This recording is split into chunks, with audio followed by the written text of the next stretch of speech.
네, 정확한 날짜를 아직 조금 노예 관련된 이런저런 모임들이 아직 확정이 안 된 것이 있어서 아마 3월 14일 토요일쯤 지난번에 말씀드렸던 이 책을 함께 또 읽고 계신 분들 모이는 시간을 하려고 생각하고 있습니다. 다음 주에 좀 더 자세하게 말씀드리겠습니다. 성경적 비판 이론, 기독교 세계관과 관련된 조금 문화적인 측면을 포괄하는 그런 내용을 다루는 책입니다.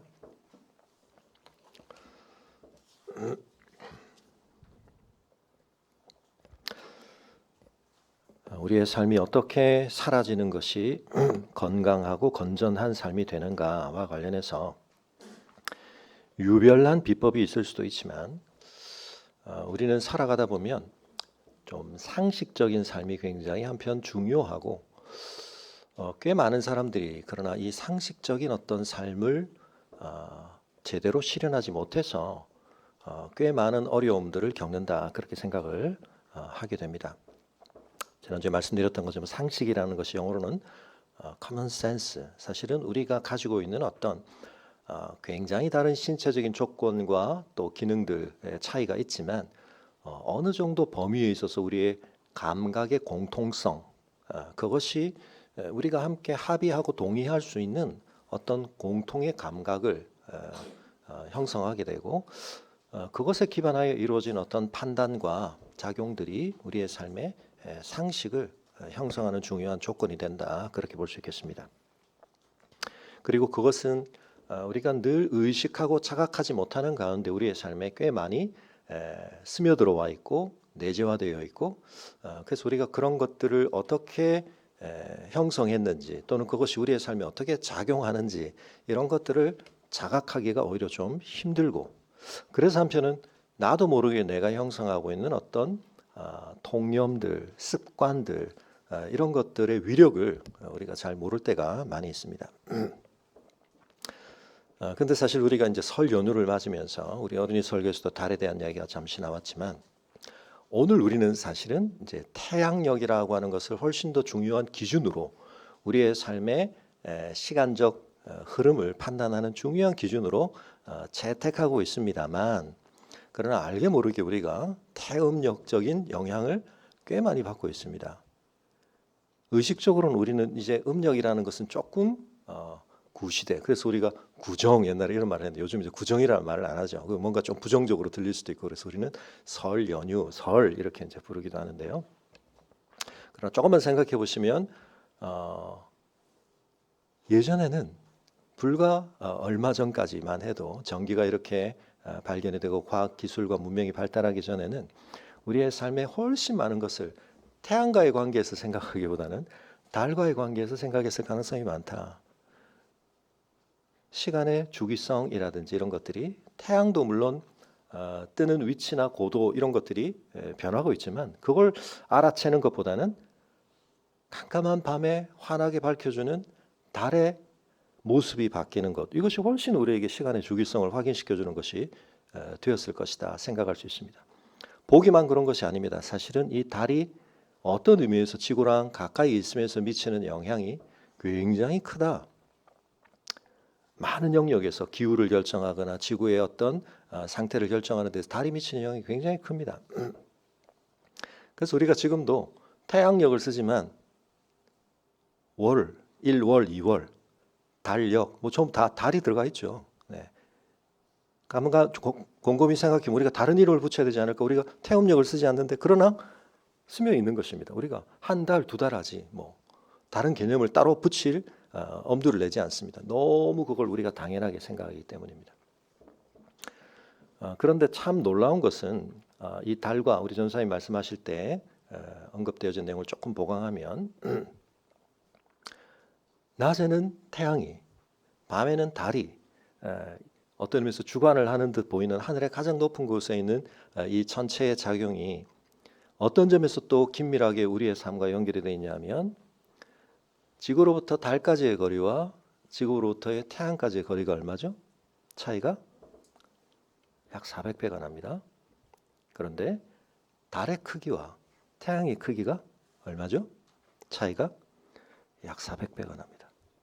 그래서 놀랍게 지구에서 바라보면 달의 겉보기 크기와 태양의 겉보기 크기가 우리의 각을 재보면 0.5도 정도로 같습니다. 이것이 매우 신기하고 놀라운 일인데 이게 겉보기 크기만 같은 게 아니라 그런 관계성 속에 있기 때문에 태양이 훨씬 더 많은 질량과 중력을 가지고 있지만 그 둘이 놀랍게 우리 지구에 미치는 영향이 조화롭게 영향을 미치고 있는 것입니다. 우리는 그냥 늘 낮이 되면 태양이 있고 밤이 되면 달이 있으니까 그게 너무 당연하게 생각하지만 이 질서가 어떻게 형성되었나에 대해서 알면 알수록 사람들이 매우 많이 신기해하고 이 신기함을 반영한 영화가 하나 있는데 2022년에 한 4년 전쯤 나온 것으로 기억합니다만 문폴이라는 영화가 있습니다. 네. 미국과 중국 자본이 합쳐서 만들어서 중국이 굉장히 중요하게 나오는데 이건 좀 스포가 될 수 있을 거예요. 4년이 지났으니까 지금 뭐 목사님 얘기해서 한번 보겠다 하시는 분 뭐 굳이 그렇게 보실 영화는 아닌데 이 영화에 이제 우리가 요즘 굉장히 중요하게 생각하는 AI 문제하고 지금 얘기하는 달에 대한 이야기인데 이 달이 왜 이런 위치에 이렇게 있을까? 그래서 우리는 계기 일식과 계기 월식을 같이 볼 수 있거든요.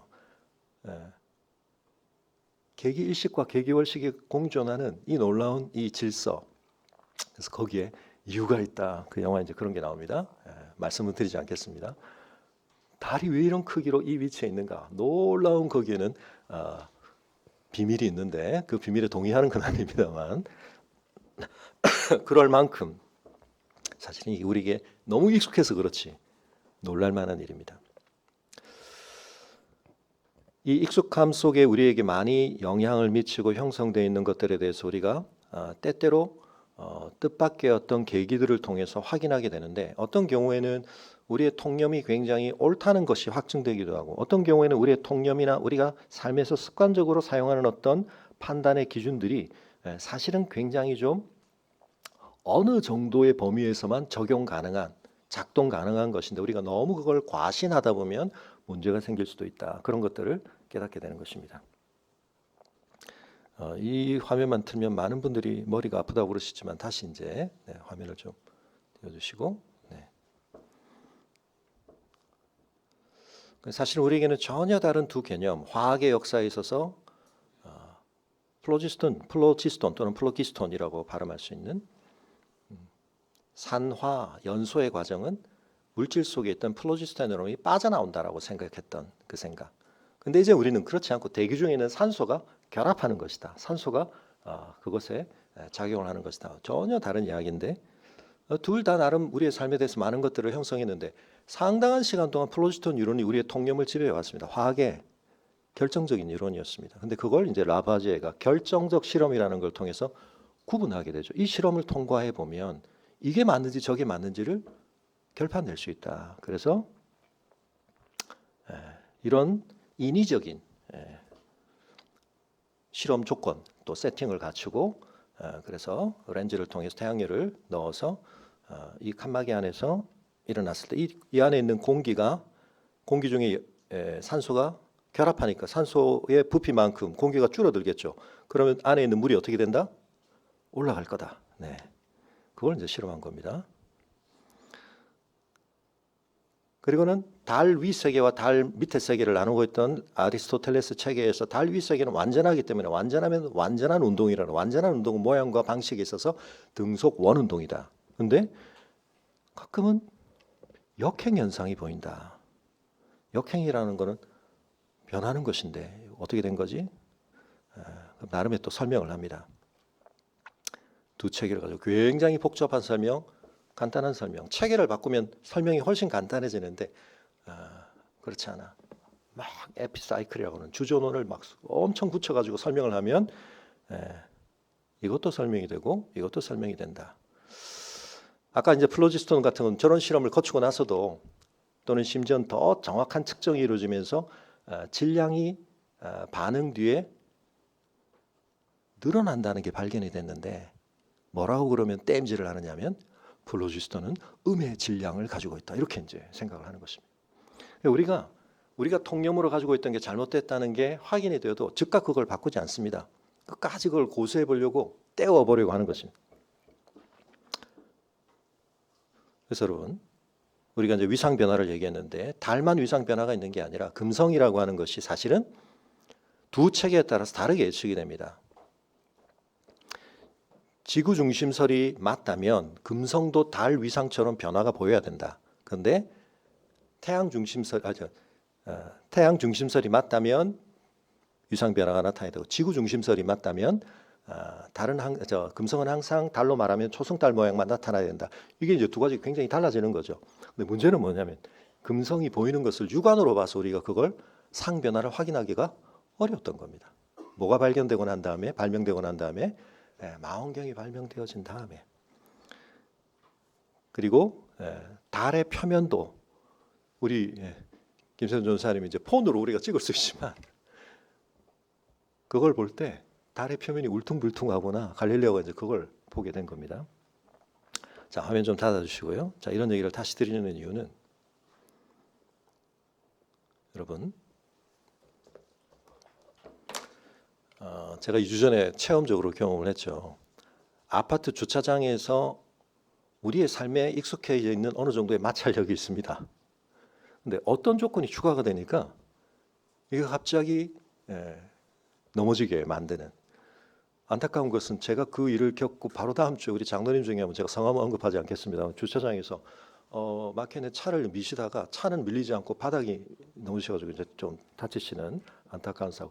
그 뒤에 우리 교인들 중에 부모님이 또 여러분들이 넘어졌습니다. 이런 분들 많이 생기시는데, 날씨가 좀 많이 따뜻해졌습니다만 그래도 지난주 중에도 이 빙판길이 형성되고 굉장히 조심을 하셔야 됩니다. 그래서 제가 장로님께 확인해 보니까 조건이 똑같아요.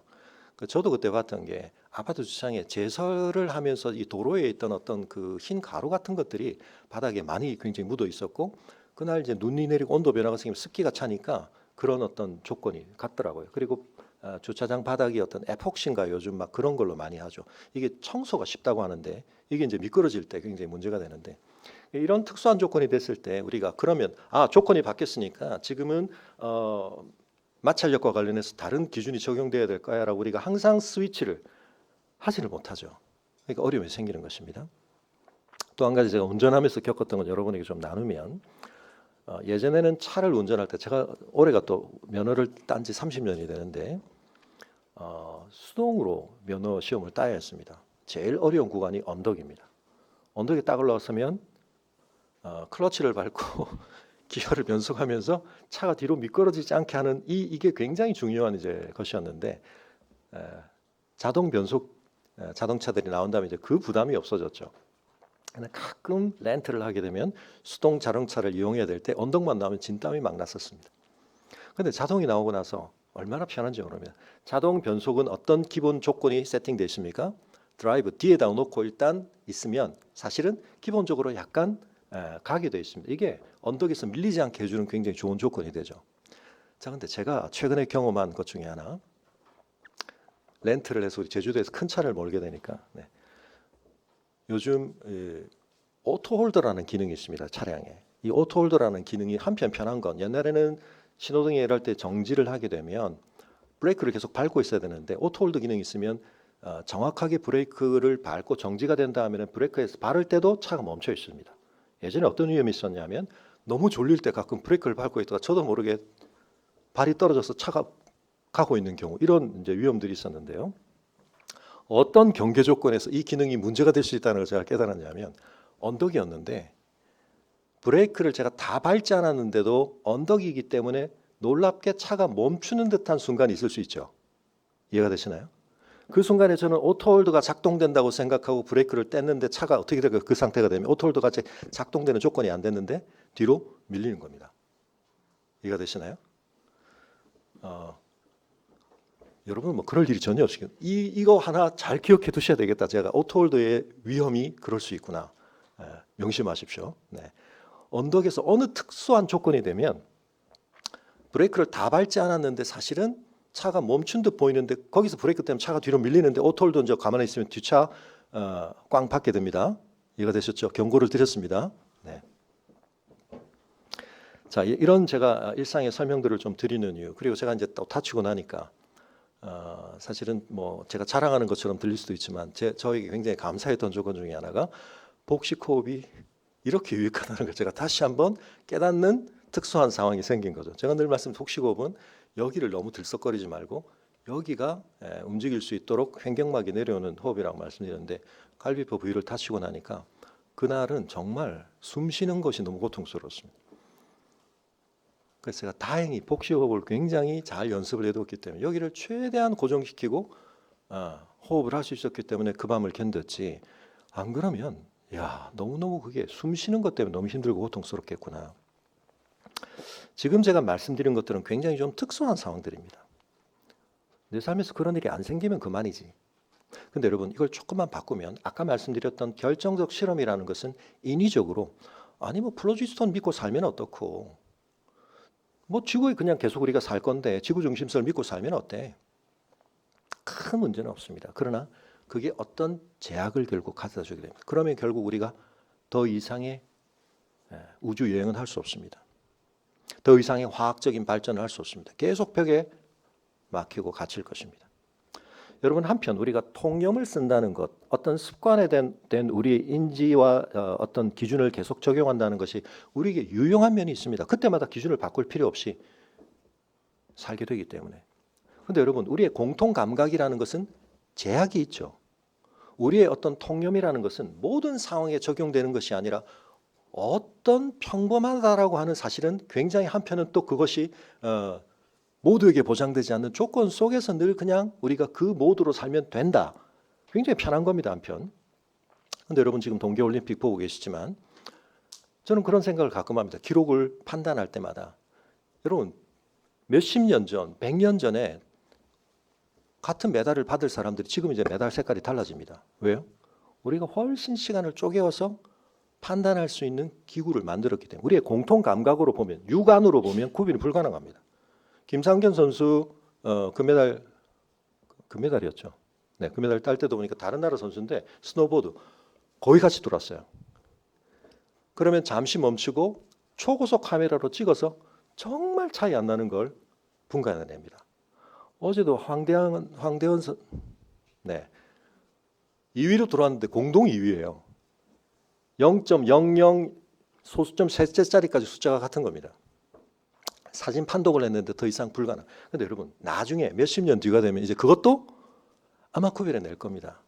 우리가 어떤 다른 기구들을 사용해서. 그런데 여러분, 우리가 일상적으로 살면서 그런 초고속 카메라 같은 기능을 갖는다는 것이 유익할까요? 굉장히 불편하죠. 그건 굉장히 판독에 시간이 오래 걸리고, 우리는 그런 기준 필요 없이 그냥 육안에 보이는 대로 살면 되는 겁니다. 여기 트레이드오프, 상보성이 있는 겁니다. 우리가 어느 정도의 정밀성을 추구할 거냐, 어느 정도 분명한 차이를 확인해 낼 거냐와 관련해서 상당히 어느 정도 우리가 유용성을 위해서 그걸 언제 다 따지고 있어? 그걸 언제 다 볼 거야? 그죠? 그러나 어떤 결정적인 것과 관련해서 훨씬 더 중요한 것과 관련해서는 우리가 공통 감각에 기반하거나 통념에 기반하거나 그게 우리에게 너무 익숙해졌어라는 것에 의해서 우리가 그걸 고집해서는 안 되는 상황들이 있다는 겁니다.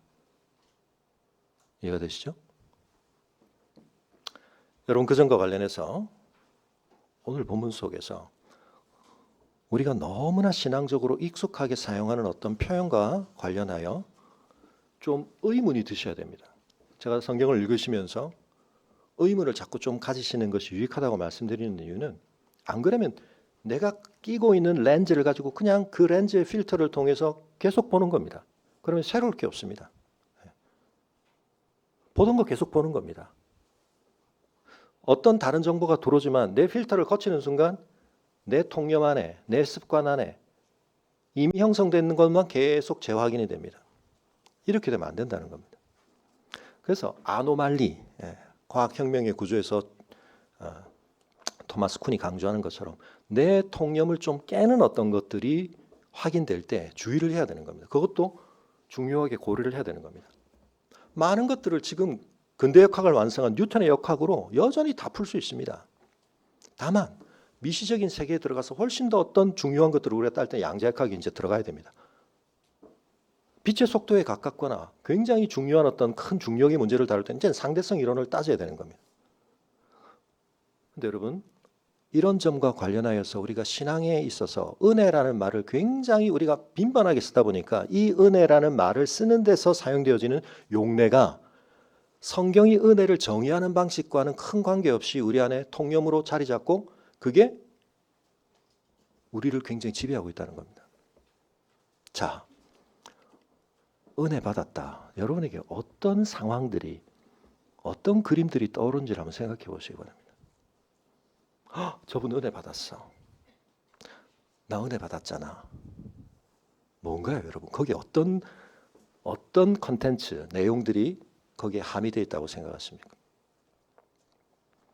하나님을 믿지 않는 사람, 복음을 알지 못하는 사람도 좋아할 만한 것들을 더 많이 누리게 되었을 때 우리가 그렇게 표현하고 있는 거 아닌가? 그 표현은 잘못됐습니까? 그건 아니죠.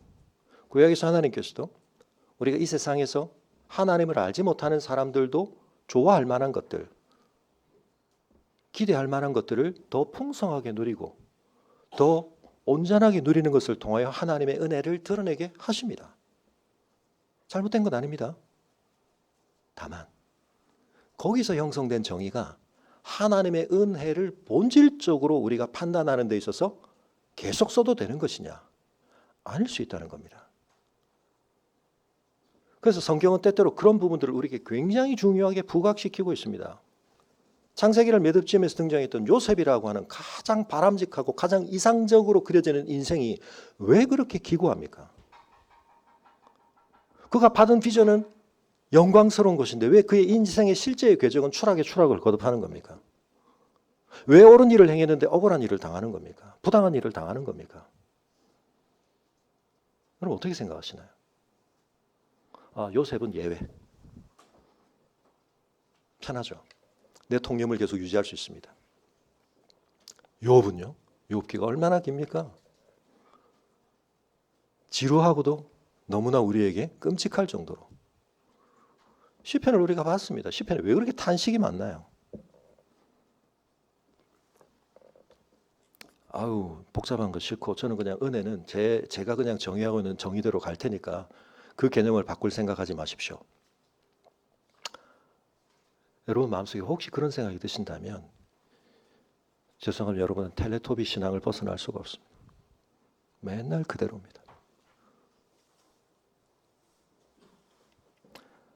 여러분 오늘 말씀 속에 굉장히 중요한 내용이 하나 있는데 복음에 대해서 하나님이 점진적으로 무언가를 진전시켜 가신다는 생각. 그래서 옛적에는 하나님이 이 정도 수준에서 또 이렇게만 나타내셨지만 하나님께서 이걸 더 밝히 분명하게 풍성하게 드러내신다는 이야기를 바울이 하고 있습니다. 그런데 이게 겉만 보면 하나님이 갑자기 룰을 바꾸시고 원칙을 바꾸시고 기준을 바꾸신 것처럼 보일 만큼 적응이 안 될 수 있는데 그래서 우리가 사도행전에서 본 것처럼 하나님이 그걸 받아들이게 하시기 위해서 이원 작전을 펼치신다고요. 유대인과 이방인, 유대인과 사마리아인, 예수 그리스도의 제자, 요한의 제자들 너희가 이 관계 안에서 내가 일으킨 일로 말미암아 이제 일어난 변화를 수용하는 데 있어서 부적응하면 안 돼. 이건 지금 너희가 같이 누리는 거고 같이 참여하는 거야. 이 중에 가장 심각한 것이 이방인과 유대인 사이의 관계였고 그래서 여러분 베드로가 하나님이 보여주시는 환상 앞에서도 버텼고 먹으라고 하시는데 저 안 먹습니다. 갔다 와서 청문회 당하고 그리고 실제로 나중에 갈라디아서 보면 그 베드로였지만 성령 충만한 베드로였지만 여전히 이방인과 유대인 사이에 있었던 그 인식에 잔존하는 영향을 완전히 말끔하게 벗어나지 못했기 때문에 외식을 범하게 되는 일이 현실적으로 발생할 정도로 문제가 되었던 겁니다. 그런데 여러분 이게 우리의 신앙에 어마어마한 것들을 가두고 있습니다. 영적인 성장이 일어나지 않습니다. 참 안타깝게도 제가 유초등부 때 신앙이 제일 좋았습니다. 이런 말씀을 하시는 분들이 많이 계시는데 몸이 자랐고 우리가 경험하는 게 자랐고 판단들은 많이 자랐는데 신앙은 그때가 좋았지. 그때는 그 신앙이면 됐습니다. 근데 이제는 어떻게 우리가 장성해졌기 때문에 강한 자가 되어야 되고 딱딱한 음식을 먹을 수 있어야 되는데 그 성장을 거부하고 있는 겁니다. 믿음은 그냥 단순하게 맞습니다. 여러분 한편은 믿음은 심플해야 됩니다. 그러나 여러분 그 심플함이 본질을 담으려면 E = MC 스퀘어 간단한 공식이죠. 물리학자들이 가장 아름다운 단순한 공식이라면 그 단순한 공식이 형성되는 데 있어서 어마어마한 그 안에 지식이 포함되어 있는 겁니다. 은혜가 뭐냐? 여러분 하나님의 계시에 진전이 있다고 말했는데 그 진전을 그러나 또한 어떻게 받아들이셔야 된다고요? 하나님이 가다 보니까 아이고 안 되겠다 이렇게 해서는 안 되겠다 갑자기 급작스럽게 주먹구구식으로 임기응변식으로 변하신 게 아닙니다. 뭐라고요? 원래 그 생각을 가지고 계셨다는 겁니다. 그 뜻을 이제서야 드러내시는데 하나님의 그 작정은 언제서부터더라고요? 영원 전부터 있었다는 것입니다. 11절에 곧 영원부터 우리 주 예수 안에서 예정하신 뜻대로 하신 것인데, 그러니까 원래 하나님은 그걸 품고 계셨는데, 제가 영화를 통해서 그런 반전을 잘 이룬 영화에 대해서 그런 말씀을 드리지만 중간을 보다가는 우리가 짐작도 못했던 결말에 뒤집힘이 있는데, 아침 드라마나 이런 데서 일어나는 변화는 진짜 쪽대본을 가지고 가다 보니까 시청률을 위해서나 뭐 이야기를 풀어가기 위해서 갑자기 막 누굴 죽였다가 살렸다가 막 이런 변화가 일어나는데, 그런 게 아니라 다시 보니까 이게 원작이 연출가가 그걸 처음부터 의도했구나. 제가 두 번째 영화를 뭘 할까 해서 어떤 분이 예언을 하시는데, 목사님 엽기적인 그녀 하려고 그러시죠. 그거는 사실은 이제 영화를 우리가 굳이 다 볼 필요가 있는 영화는 아니기 때문에 제가 이제 그 영화와 관련되어서 언급을 자주 하긴 했습니다. 그걸 통해서 제가 말씀드렸던 게 뭡니까? 하나님께서 놀랍게 작정하신 걸 우리가 중간에서는 캐치 못하다가 결말을 놓고 보면 이게 야 이런 게 들어있었구나 이걸 보는 건데, 뭐 언젠가 제가 한번 그걸 좀 집중 다루긴 하겠습니다만, 여러분 하나님이 이스라엘을 부르심 속에 열방에 대한 계획이 포함되어 있었다. 너무 당연하게 하나님이 강조하시고, 어디서 출애굽기에서 제일 중요한 개념이 뭡니까? 너희는 열방 중에서 내가 특별하게 불렀어. 내 특별한 소유로 불렀어. 사실은 열국이 다 내 거야. 그렇지만 너희에게 더 특별한 은혜를 주고 더 특별한 나와의 관계의 결속을 위한 책임을 너에게 지우는 더 특별한 은혜를 주니까 너희는 특별한 나의 소유가 되어야 되고 거룩하게 구별돼야 돼. 차별돼야 돼. 근데 그 목적은 뭐라고요? 제사장 나라라서 그런 겁니다. 제사장 나라. 세상은 다 지워버리고 이제 너하고 나만 살자가 아닙니다. 김용욱 교수가 말하는 것처럼 자기 잘 따르는 똘마니만 데리고 사막에 깡패짓 하시는 분이 하나님이 아닙니다. 그 속에 그들을 부르심 속에 그들과 그들을 통해 실현되는 가장 놀라운 것이 첫 열매가 되어서 모든 사람들이 그걸 바라보게 하시고 그걸 부러워하게 하시고, 왜냐하면 하나님이 이론을 밝히시는 게 아니라 실현된 샘플을 실제를 나타내기를 원하시는 거거든요. 여러분 공동체에 대한 것도 마찬가지입니다. 공동체에 대해서 이론을 많이 알고 공동체에 대해서 이상을 많이 푸는다고 공동체를 섬기고 공동체를 추구할 수 있는 게 아닙니다. 맛을 봐야 됩니다. 저는 그런 맛을 여러 번 봤습니다. 그 맛을 본 친구 중에 하나가 어제도 우리 중앙아시아 유학생센터 핵심 리더들 4명이 같이 선교사 2분과 와서 1박 2일을 하고 오드리에서도 식사를 하고 또 재밌게 지내다 갔는데, 대학 때 35년 전입니다. 그때 만난 친구들 가운데 한 명은 지금 선교사가 되어 있고, 그때 기숙사에서 같이 밤마다 기도회하고 하고 했던 그 친구들, 그 뒤로 꽤 오래 떨어져 있기도 하고 선교지 같이 떨어져 있기도 하고 하지만, 여러분 저는 예수 그리스도 안에서 우리가 서로를 끔찍하게 사랑하고 신뢰하고 지지하고 격려하고 믿을 수 있는 친구가 있다는 사실이 저에게 얼마나 감사한 일인지 모릅니다. 많이 더 필요 없습니다.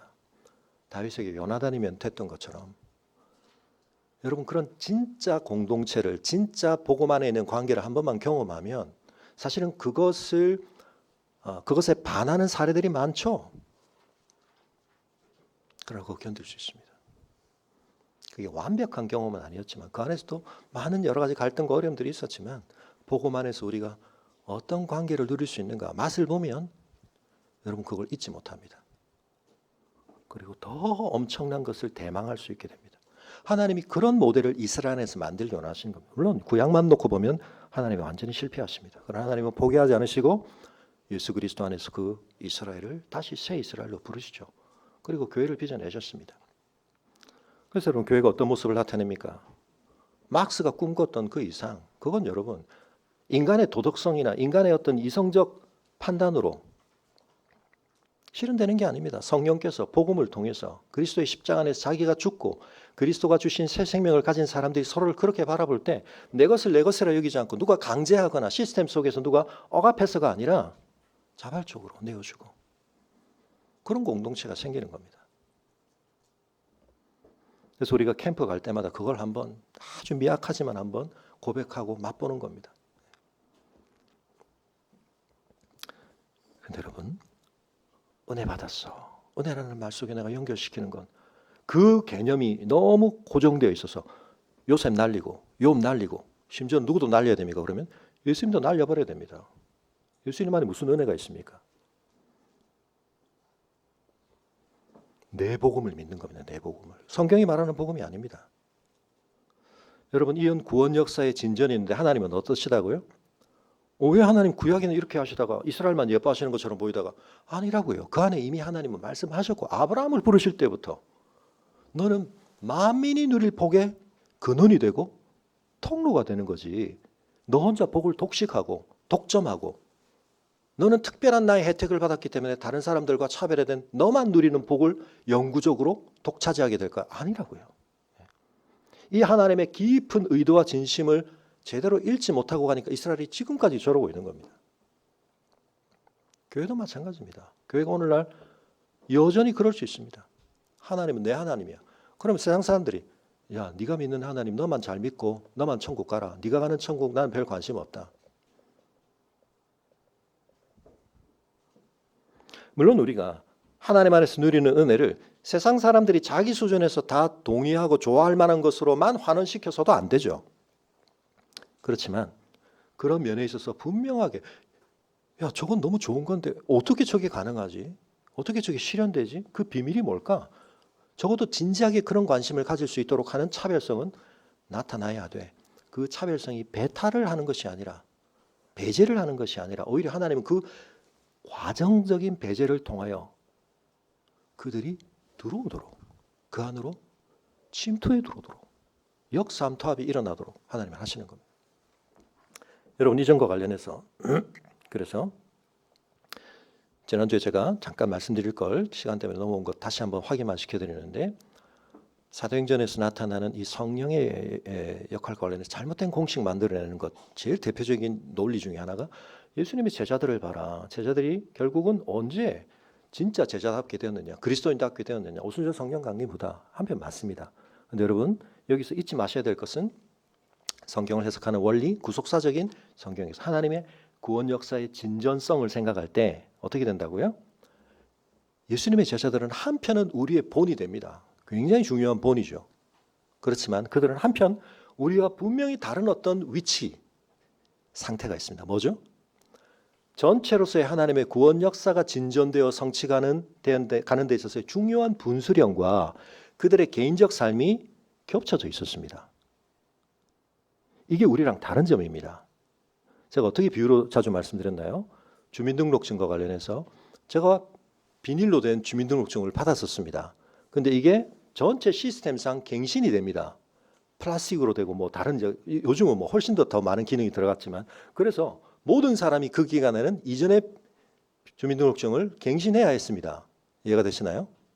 그런데 지금 우리 아이들은 받자마자 그 주민등록증을 받는다고요. 근데 그걸 보면서 어떤 부모가 너 주민등록증 이제 받는구나. 근데 말이야 좀 이따 그거 갱신해야 돼. 자기가 주민등록 시스템 전체가 거치는 발전의 과정을 자기 개인사 속에 경험한 걸 일반화하면 이렇게 된다고요. 이해가 되시나요? 모든 그리스도인은 예수를 주로 고백하는 믿음을 가지고 난 다음에 어느 시점에 놀라운 성령의 은혜를 다시 한번 또 받아야 돼. 아니라고요, 여러분. 그건 잘못된 공식입니다.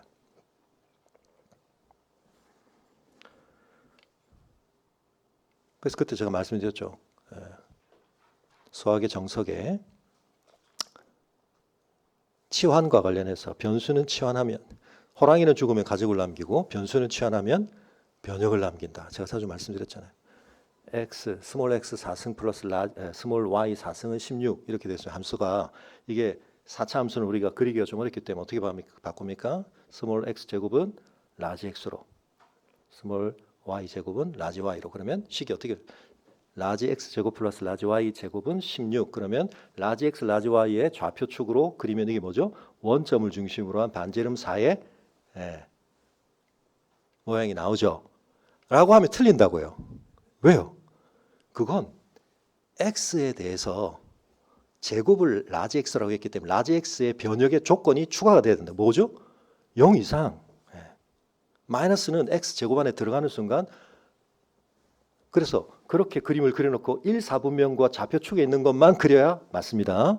네, 무슨 소리인지 혹시 모르시는 분들은 죄송합니다만, 네, 뭐 우리 친구들은 알아야 됩니다. 이거 중요한 내용입니다. 치환을 할 때 뭘 생각해야 된다? 눈에 보이는 것만 아니라 계속 중요하게 간직하면서 이 조건이 진정으로 동등하게 가기 위해서 유지해야 될 게 있다고요. 하나님께서 뭘 막 바꾸시는 것 같지만 하나님은 깊은 본질에 있어서 사실은 그걸 이미 품고 계셨기 때문에, 하나님께서 구약에 딱딱한 율법을 주시고 신약에 예수님이 비로소 내 이웃을 내 몸과 같이 사랑하라고 신학자들이라는 사람들조차 말하는데 레위기를 안 읽어봤는지 모르겠어요. 레위기에 뭐가 나옵니까? 내 이웃을 내 몸처럼 사랑하라. 하나님 율법의 본질입니다. 하나님이 구약에서는 이렇게 얘기하시고 신약에서 이렇게 얘기하시는 게 아닙니다. 그래서 뭐라고요? 우리가 이렇게 그리스도 안에서 누리는 모든 것은 지난주 2장 20절에 있는 것처럼 너희는 사도들과 선지자들의 터 위에 세우심을 입고 그리스도는 친히 모퉁이들이 되셨다.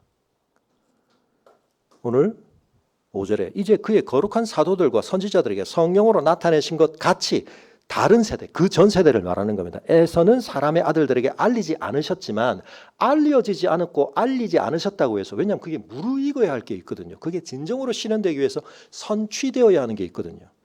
그때까지 하나님이 기다리시는 겁니다. 근데 이게 이제는 드러날 수 있게 되었고, 그래서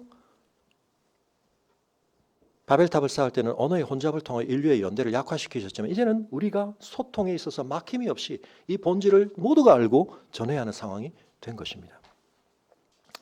자, 오늘 설교의 가장 중요한 포커스는 여기 있습니다. 여러분, 오늘 1절과 13절이 약간 과로처럼 중간에 무슨 많은 다른 얘기가 있는데, 사실은 바울이 말하려고 하는 어떤 실제적인 이슈의 면에서 보면 1절과 13절이 과로처럼 수미상관적으로 되어 있습니다. 뭐죠? 바울 자신의 갇힘에 관한 이야기입니다. 1절에 보시면 내가 갇혔다, 그 얘기합니다. 13절에 뭐라고 얘기합니까? 나의 여러 환난에 대하여 낙심하지 마라. 여기 여러 환난 중에 가장 대표적인 게 뭡니까? 갇혀있는 상황입니다. 그래서 여러분, 우리가 옥중서신, 바울이 쓴 신약의 그 대부분의 서신들 중에 옥중서신을 사실은 뭐 따지면 다른 서신이 하나 더 있긴 한데, 그거는 이제 목회서신으로 분류를 보통 많이 하니까 옥중서신 4가지. 에베소서, 골로새서, 빌립보서, 빌레몬서. 여러분, 물론 지금 바울이 옥중에 있다라고 우리가 말을 할 때 이것이 로마에 실제로 있기도 했던 어떤 지하 감옥이나 이런 걸 의미하지는 않는다고 보는 것이 옳습니다.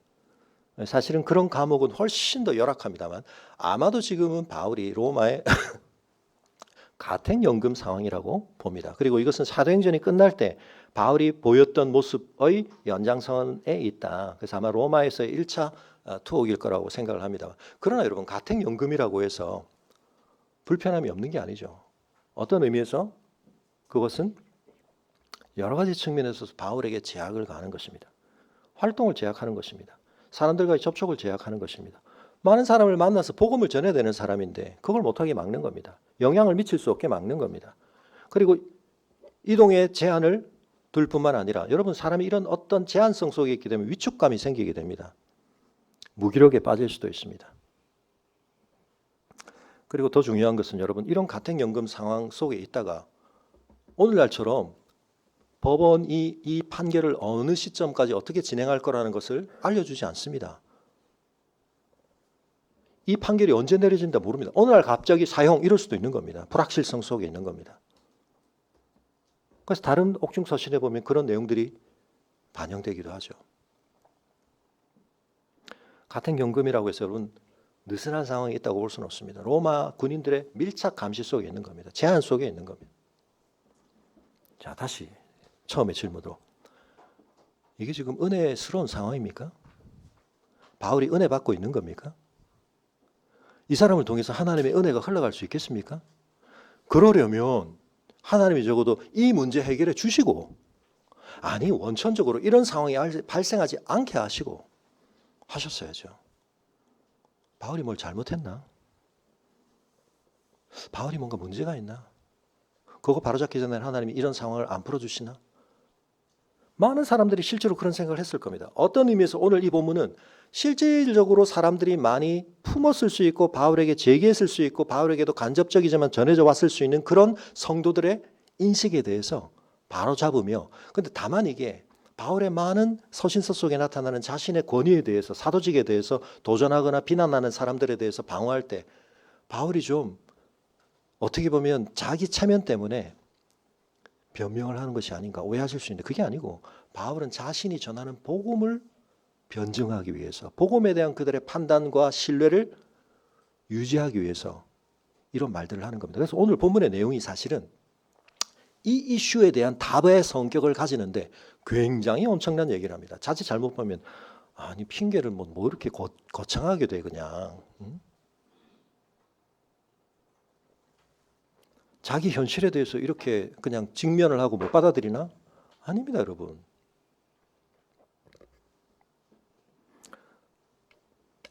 여러분 이상한 말을 합니다. 바울이 내가 갇힌 게 뭐 때문에 갇혔다고요? 너희 이방인을 위하여. 이거 남 핑계 대는 건가? 책임 전가하는 건가? 그게 아니고 다시 한번 말씀드리지만 여러분 바울에게는 자기 개인이 먼저입니까? 공동체가 먼저입니까? 공동체가 먼저입니다. 심지어는 여러분 구원론적으로는 굉장히 문제가 될 만한 발언도 하죠. 심지어 이방인의 또는 민족 유대인의 구원을 위해서는 자기 어떻게 돼야 된다고요? 생명책에서 내 이름 지워줘도 괜찮다. 와, 자기 구원을 이렇게 가볍게 여기다니. 그 말이 아니라고요. 바울의 의식 속에 이 마음이 있는 건 하나님이 그걸 기뻐하신다는 걸 알기 때문에 그걸 얘기하는 겁니다. 우리 너무 개인적인 자기 구원 지상주의에 빠져 있습니다. 나 구원받으면 돼.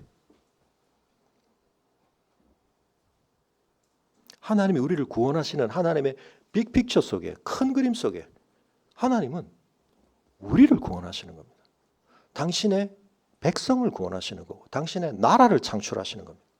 그 안에 내 자리가 어디고 그 속에서 나는 어떻게 함께 연결됐는지를 보지 못한 채 면벽수도 하듯이 신앙생활을 하면 하나님께서 기뻐하지 않으십니다.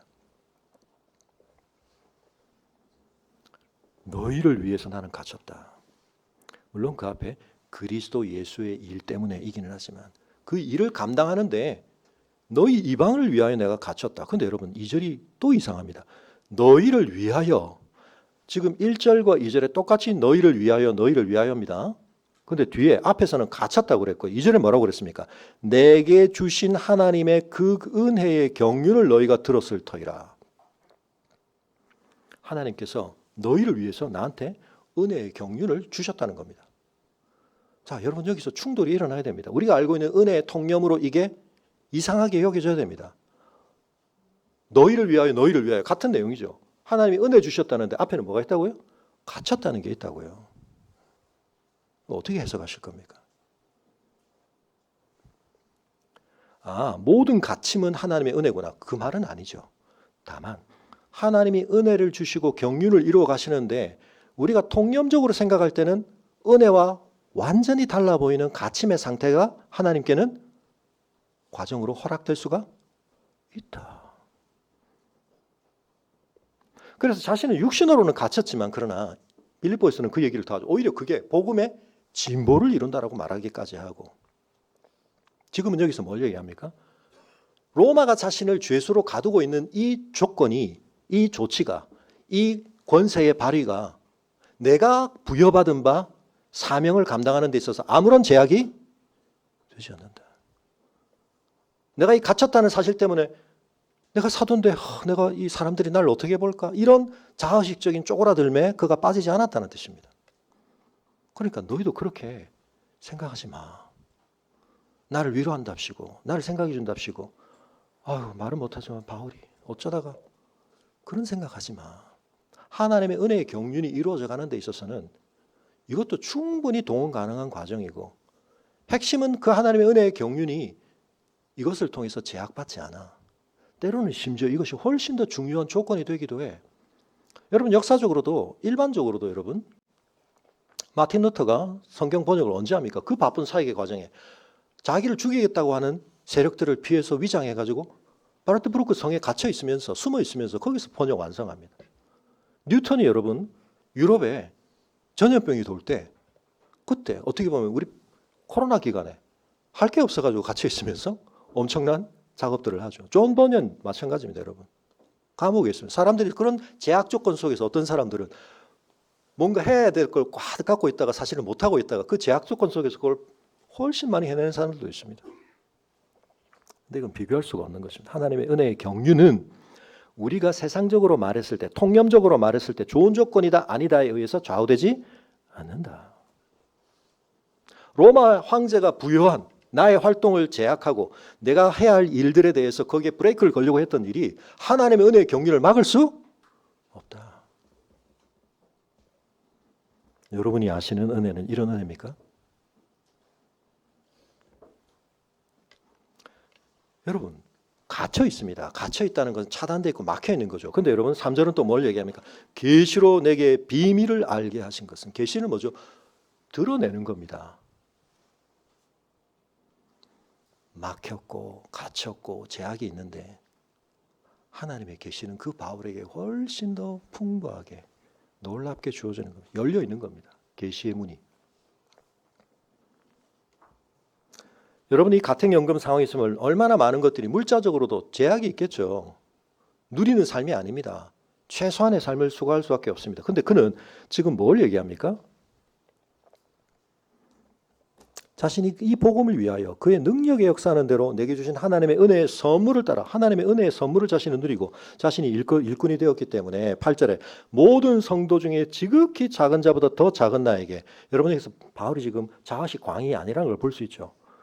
내가 사실은 감옥에 갇힌 거 좀 되게 부끄럽고 사도로서 나를 어떻게 볼까, 그런데 그냥 안 그런 척 정신 승리를 하고 있는 게 아니고 바울은 자기 자신에 대해서 복음의 일꾼 되는 게 너무 합당하지 못한 존재라는 사실에 대한 정직하고도 정당한 자기 인정을 하고 있기 때문에 자식 과잉할 것도 없습니다. 그런데 그런 자기에게 뭐가 임했다고요? 은혜를 부어주셔서 측량할 수 없는 그리스도의 풍성함을 이방인에게 전하게 하셨다. 그리스도의 측량할 수 없는 풍성함을 내가 알고 있고 누리고 있기 때문에 내가 밥을 좀 질 낮은 밥을 먹고 내가 좀 불편한 삶을 사는 것이 일반적인 통념의 수준에서 보면 사람들이 저 사람 하나님께 저주받나 봐, 하나님이 눈 밖에 났나 봐. 아니라고요.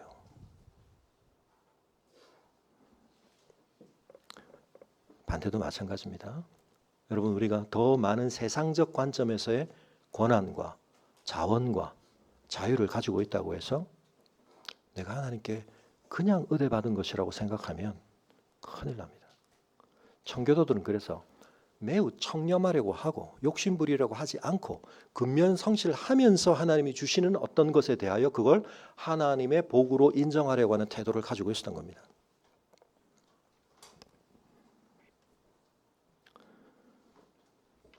여러분, 교회들이 또는 성도들이 우리가 80년대 이후로 교회가 성장한다고 말을 하면서 어떤 외적인 조건들을 중요한 하나님의 은혜의 표지로 삼으면서 얼마나 중요한 본질을 놓쳐왔는가.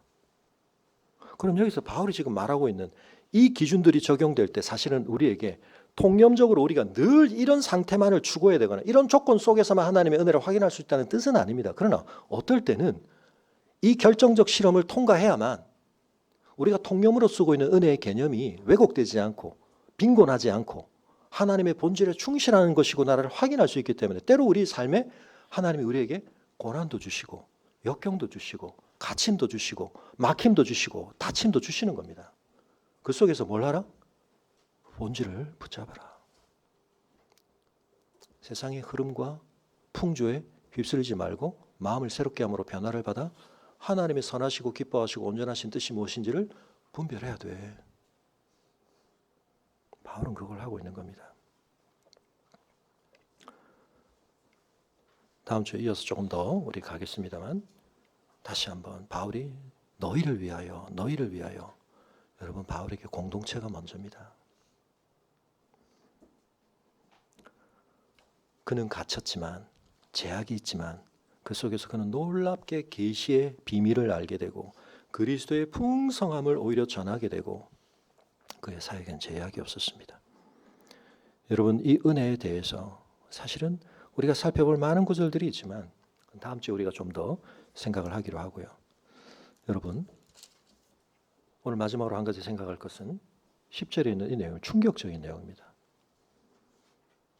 영원부터 만물을 창조하신 하나님 속에 감추었던 비밀의 경륜이 어떠한 것을 드러나게 하시는데, 이게 뭔가 하면 아브라함을 부르심 속에서 하나님이 그냥 한 DNA의 유사성을 가진 집단을 하나님이 불러 쓰기로 하신 것이 아니라 후손을 낳을 수 없는, 그 사람을 통해서는 더 이상의 인류가 양산될 수 없는 끊어진 생명의 마지막에 서 있던 사람을 통해 하나님의 은혜가 아니고 후손을 이을 수 없는 사람을 통하여 새로 생겨난 그 후손들, 인간의 힘으로 아니라 하나님의 은혜로 창출되게 된 이 백성들을 통해 바벨탑을 쌓고 있는 저 인류의 연대 속에 더 이상 담기지 않는, 물론 그들은 어마어마한 건축물도 만들고 힘을 결집하여 놀라운 것들을 빚어내지만 그 속에 하나님이 본래 의도하신 하나님의 형상으로서의 역할과 영광이 담기지 않는 그들에 대하여 대안이 되는 새로운 하나님의 나라를 시작하셨고 그 일을 이루어 가신다는 것입니다. 그 일을 하나님께서 점진적으로 성취하시되 때가 되면 이제는 이방인과 유대인 사이의 이 구별이라고 하는 것을 통해 유지되어 있던 소극적인 의미에서의 섞이지 않음, 그들에게 영향받지 않음이 아니라 이제는 어떻게 여기가 훨씬 더 질이 높아졌고 여기가 훨씬 더 압이 높아졌기 때문에 여기서 절로 가는 거예요. 예수 그리스도 안에서 성취된 생명을 저쪽으로 이제 훨씬 더 확산하는 겁니다. 밖으로부터 영향받지 마라의 단계에서 이제는 너희 안에 충실해진, 너희 안에 충만해진, 그리스도 안에서 실현되고 있는 그 충만하고 풍성한 것을 이제 너희는 흘려보내야 돼. 근데 여러분, 이게 사람 관계에만 해당되는 게 아니고 사실은 로마서 8장에 보시죠. 이게 피조세계 전반에 대한 것인데 더 엄청난 구절이 10절에 있습니다. 이는 이제 교회로 말미암아 하늘에 있는 통치자들과 권세들에게 하나님의 각종 지혜를 알게 하려 하십니다.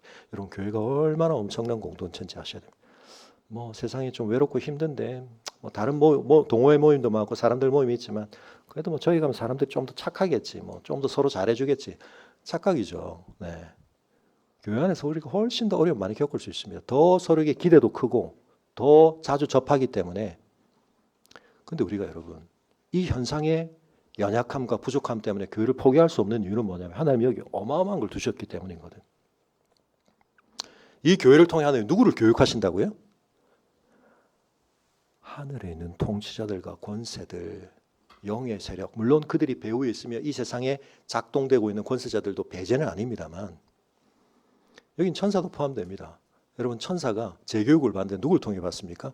하나님께서 교회를 향해 당신의 형상인 우리 인간을 위해 하나님이 쏟으시는 그 모든 것들을 통해 하나님이 누구이신지, 하나님이 장차 뭘 하려고 하시는지, 여기에서 가장 결정적인 놀라운 일이 드러나기 때문에 거기서 와, 하나님이 이런 걸 작정하셨어? 하나님이 결코 이렇게 하시는 거야? 배운다는 겁니다. 하나님께서 천사들에게 미리 프레젠테이션 쫙 하시고 나 이거 할 거야. 자, 알았지? 도와라. 이게 아니고요, 여러분. 천사들이 협력은 하는데 하나님이 이렇게까지 하실 줄은, 이걸 이렇게 기어코 하실 줄은, 이렇게 엄청나게 신실하게 놀랍게 성취하실 줄은 몰랐다는 겁니다.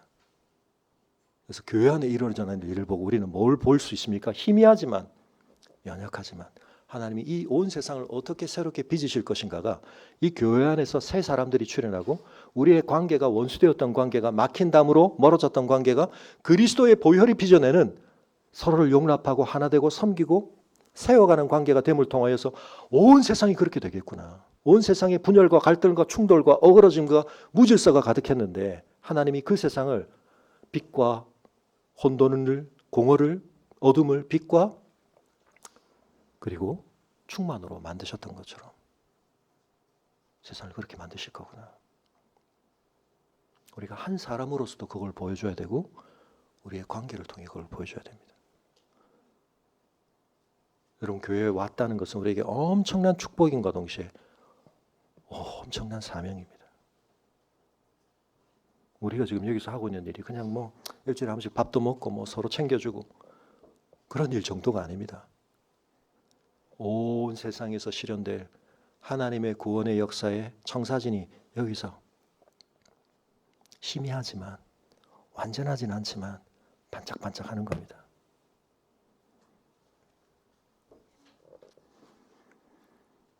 영원부터 우리 주 예수 그리스도 안에서 예정하신 뜻대로 하신 것인데 우리가 그 안에서 그를 믿음으로 말미암아 담대함과 확신을 가지고 하나님께 나아감을 얻느니라.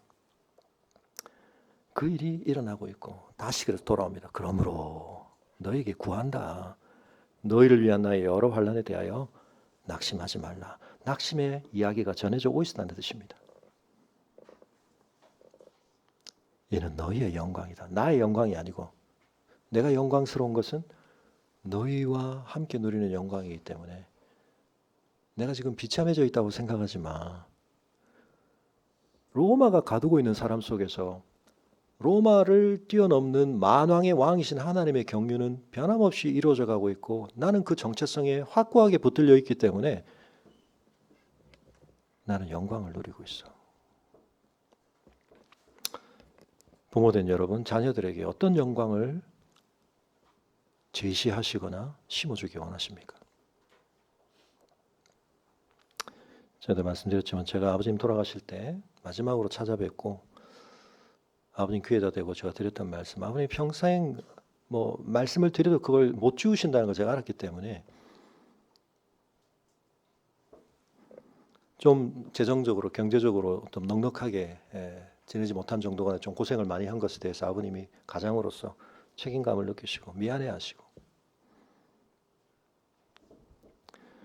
제가 고등학교 말에 원래 지내던 곳에서 51번 버스 타고 차로 거의 한 1시간 정도 가야 되는 곳으로 집 이사를 갔고, 하여튼 열악한 환경이었습니다. 근데 제가 그 집 이사 가던 날 온 가족과 함께 제가 감사기도를 드렸거든요. 막내였지만 제가 제사장 역할을 해야 된다고 생각해서 거기서 제가 이제 하나님 앞에 부름받은 것에 대한 확증을 받고 대학의 진로를 다시 결정하고, 그래서 제가 부산 갈 때마다 제가 그 집을 늘 가기를 원하고, 근데 한 몇 년 전부터 이제 그 집이 이제 없어져 버렸어요. 이렇게 저한테 성지인데 누가 보면 너무 사실은 열악한 집입니다. 근데 저한테는 그게 성전이었어요. 하나님과 너무나 긴밀하게 내가 무릎 꿇고 기도했던 그 골방 안 없어졌으면 좋겠는데, 추운 아침에 지붕도 없는 곳에서 소소에 물 끓여서 세수하면서, 여러분 제가 과장하는 게 아니고요, 그렇습니다. 그래서 제가 아버지께, 아버지 절대 그렇게 생각하지 마세요. 그런 환경이 없었으면 어쩌면 지금의 제가 안 됐을지도 모릅니다. 아버지 감사합니다.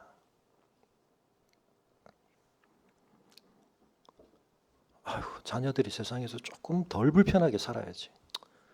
하고 싶은 것에 제약이 없게 살아야지. 막막하게 다치고 막히고 갇히지는 말아야지. 여러분 이게 통념적으로 나쁜 생각은 아니시죠? 근데 이게 궁극적인 본질과 목적이 돼서는 안 됩니다. 어떻게 되든 내 딸이 그거 안 겪게 하는 게 내 인생의 목적이고, 다른 건 모르겠고 나는 최소한 그건 했다. 여러분 그렇게 때우려고 하지 마십시오. 하나님이 그 정도 사명을 부모에게 주지 않으셨습니다. 하나님의 영광이 뭔지를 네가 보고 그걸 심어줘라. 때로 많은 제약이 있지만 그 제약 속에서 불평하고 원망하고 좌절하고 낙심하지 말고 하나님 앞에서 뭘 바라보는지, 그게 네 안에서 뭘 다르게 빚어내는지 그거 보여줘. 바울이 그걸 보여주고 있는 겁니다. 잘 산 부모입니다. 성공한 부모입니다. 사랑하는 자녀 여러분, 여러분 부모에게서 성경이 은혜와 복이라고 말하는 본질을 기대하시기 바랍니다. 부모가 나한테 재산도 안 물려주고 내가 하고 싶은 거 다 이렇게 해주지도 않고, 여러분 야곱이 이거 열심히 해줬거든요. 그것 때문에 요셉이 성공한 게 아닙니다. 이 시간 함께 자리에서 일어나겠습니다. 새로운 한 해를 또다시 우리가 마음에 결단하면서 우리가 생각하는 은혜가 무엇인가, 말씀이 우리에게 보여주고 증거하는 은혜가 무엇인가, 나의 통념과 나의 습관과 저 30년, 50년, 70년 그렇게 제가 그냥 은혜를 생각하고 저는 살아왔습니다. 저는 그대로 가겠습니다. 여러분 하나님의 말씀 앞에 다시 한번 응답하실 수 있기를 바랍니다. 오늘 우리의 삶에 많은 제약들이 있습니다. 답답함이 있습니다. 불편함이 있습니다. 여러분, 이스라엘이 그 속에서 어떻게 했는지 잊지 마시기 바랍니다. 하나님의 어마어마한 경륜을 경험하고도 왜 먹을 게 이 모양이야? 왜 이렇게 힘들어? 약속의 땅 앞에 서서 야, 하나님이 우리를 죽이려고 여기까지 데려오시는구나. 하나님이 우리를 가스라이팅 하셨구나. 우리는 저들 앞에 메뚜기고 밥이다. 여러분, 이게 비참한 겁니다. 우리가 광야길을 간다는 게 비참한 게 아닙니다. 광야에서 우리가 구름 기둥, 불 기둥을 경험하고 하나님의 언약궤를 두고 하나님과 동행하면 여러분, 그 광야가 천국입니다. 우리가 이 복음을 정말 온전히 알아가고 체험하기를 원합니다. 오늘 우리의 다치고 막히고 이 답답한 상황들 속에서 계시의 빛을 우리에게 주시고 공동체와의 관계를 회복하고 더 열어가게 하시고 그리스도의 풍성함을 깨닫게 하셔서 하나님의 은혜를 누리게 하여 주옵소서. 우리 함께 기도하겠습니다.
지금 주의 법 보도록 나는 땅에 객이 되어 싸우니 주의 법 숨기지 마소서. 나로 주님의 법도의 길을 깨닫게 하소서. 그리하면 내가 주의 기사 묵상하리로다. 내 안에서 행하시는 살아계신 하나님을 그 기쁜 뜻 위하여 너희로 소원 두시니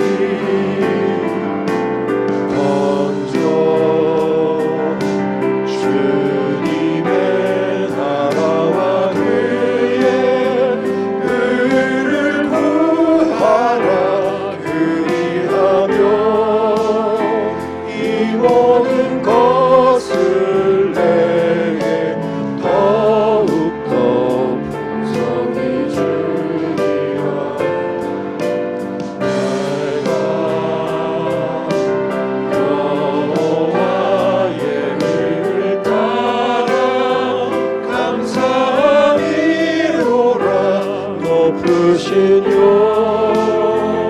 여호와의 이름 찬양 할렐루야. 아멘. 고마우신 아버지 하나님, 인류 문명 역사에 가장 강력했고 놀라웠던 제국에 의해 갇히는 신세가 되었지만 그 속에서 측량할 수 없는 그리스도의 풍성함을 누리며 막힘없이 그에게 열어주시는 하나님의 계시의 뜻을 헤아리며 제한적이었지만 편지를 통해 만남들을 통해 변함없이 복음의 영향력을 끼쳤던 바울의 그 자의식과 정체성과 그의 삶의 태도가 동일한 은혜를 받은 오늘 저희에게도 충만히 있게 하여 주시옵소서. 저희의 삶에 엄연히 존재하는 수많은 제약과 다침과 막힘과 갇힘 속에서도 오히려 우리가 그 속에서 진정한 자유를 깨닫게 되고 하나님의 은혜의 가치와 본질을 확인하게 되고 우리에게 맡겨주신 이 사명의 소중함을 깨달으며 주님 앞에서 전진해가는 담대히 나아가는 저희가 되게 하시고 또 올 2026년이 되게 하여 주시옵소서. 교회가 얼마나 하나님 앞에 영광스러운 하나님의 작품인지 온 우주의 첫 열매로 우리를 통해 하나님이 드러내기 원하시는 것 부족하고 미약하지만 우리의 관계들 속에서 드러내게 하여 주시기를 간구하오며 이제는 우리 주 예수 그리스도의 은혜와 우리 아버지 하나님의 그 크신 사랑과 성령의 감화감동 교통하심이 갇힌 삶 속에서도 우리를 가둘 수 없고 세상이 측량할 수 없는 하나님의 참 은혜를 그리스도의 그 풍성함을 알아가며 누려가며 증거하기를 원하는 주의 성도들의 걸음 위에 지금부터 영원토록 함께 하시기를 간절히 축원하옵나이다. 아멘.